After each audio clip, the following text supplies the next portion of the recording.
돌아가신 남편으로부터 목동 아파트를 물려받은 85세 홍미란 씨. 요즘 들어서 큰아들이 자꾸 등기를 넘겨달라고 해서 고민이 많습니다. 85세 홍미란 씨의 선택지 어떤 것이 있을까요? 안녕하세요. 웰다잉 유언상속 도우미 이양원 변호사입니다. 재산 물려주었더니 요양병원 보내더라. 생전에 무슨 일이 있어도 재산을 넘겨주지 마라. 등등의 생전 증여에 대한 괴담이 횡행하고 있습니다. 홍미란 씨도 비슷한 고민을 하고 계시죠?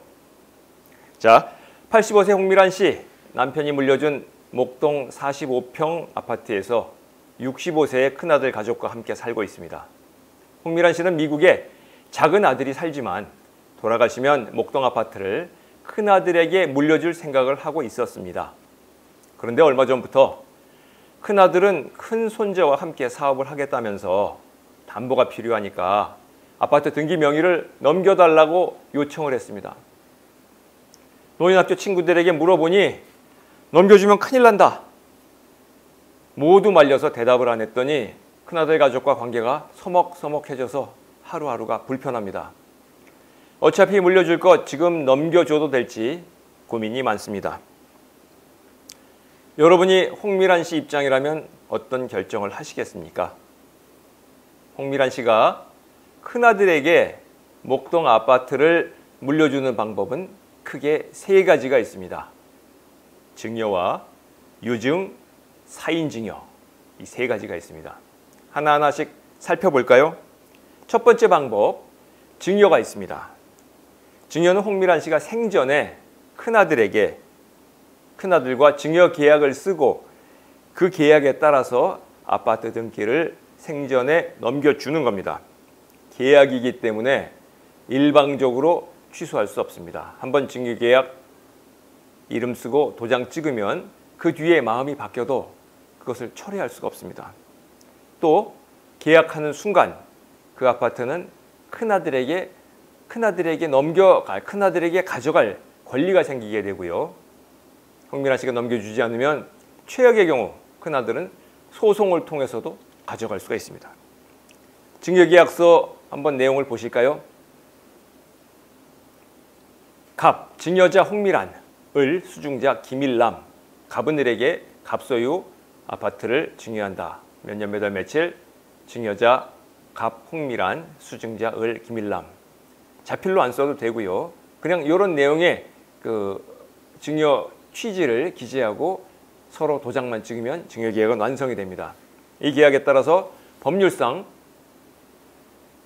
집에 등기를 넘겨줄 의무를 홍미란 씨가 부담하게 되고요.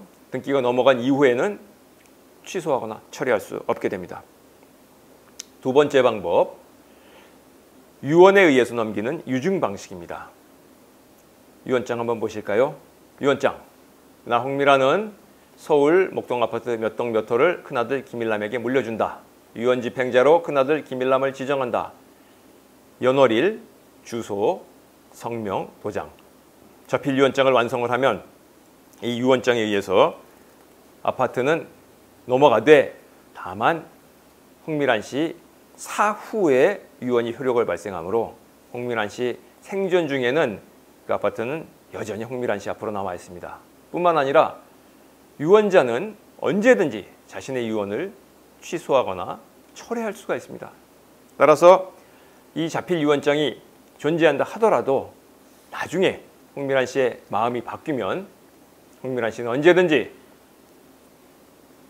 증여 유언을 취소하고 내용을 바꿀 수가 있습니다. 세 번째로 사인증여라는 것이 있는데 많이 쓰이는 방식은 아닙니다. 일반적인 증여계약과 똑같습니다.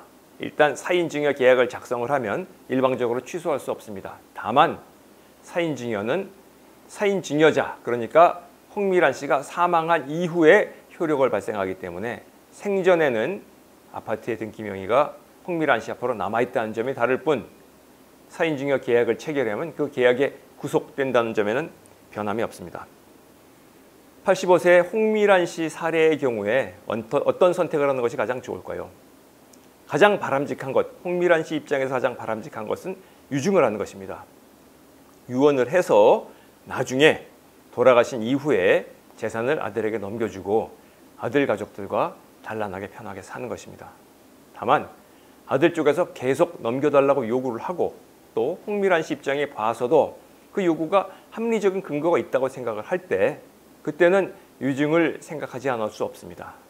다만 그냥 넘겨줬을 경우에 혹시 불안할 수 있기 때문에 이런 경우에 대비해서 이른바 효도 계약이라고 하는 부담부 증여를 하는 것을 적극적으로 권해드립니다.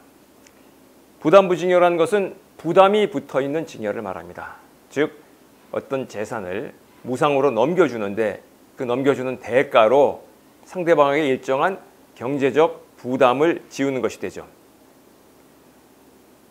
재산을 넘겨받은 수증자가 그 부담을 이행하지 않으면 증여자는 그 증여 계약을 해지하고 그 재산을 다시 가져올 수 있습니다.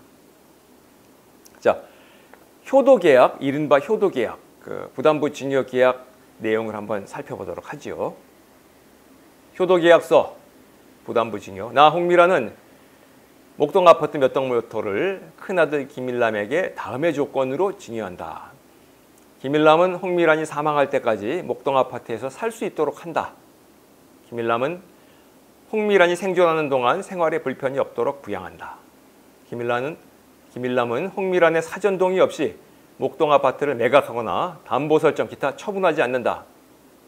김일남이 위 효도 조건을 위배하면 홍미란은 이 계약을 해지할 수 있고 그런 경우 김일남은 목동 아파트를 홍미란에게 반환해야 한다. 몇 년 몇 월 며칠 증여자 홍미란, 수증자 김일남.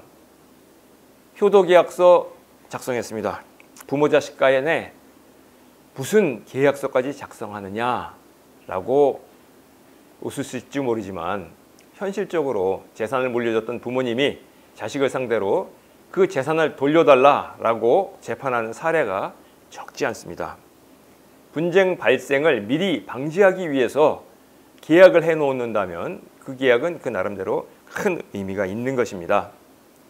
85세 홍미란 씨, 고민 끝에 효도 계약이 붙은 부담부 증여를 하기로 결정을 했습니다. 목동 아파트에는 다시 단란한 가족의 웃음소리가 피어나게 되었습니다. 초고령 사회를 맞고 있는 우리 사회, 너무 많은 부가 고령자에게 집중되어 있어서 경제 발전이 어려움이 있다라는 지적이 많습니다. 젊은 세대로 생전 증여를 더 활성화할 필요가 있다라는 견해도 있습니다. 일리가 있는 말씀이죠.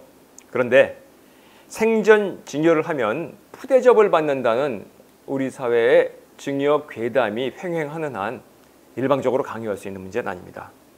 고령자들의 고민과 걱정 또한 존중되어야 합니다. 고령자들과 젊은 세대 사이에 재산을 어떻게 넘겨주는 게 좋은지, 모두가 만족할 수 있는 상생의 방식은 없는지 깊이 고민할 때라고 생각을 합니다.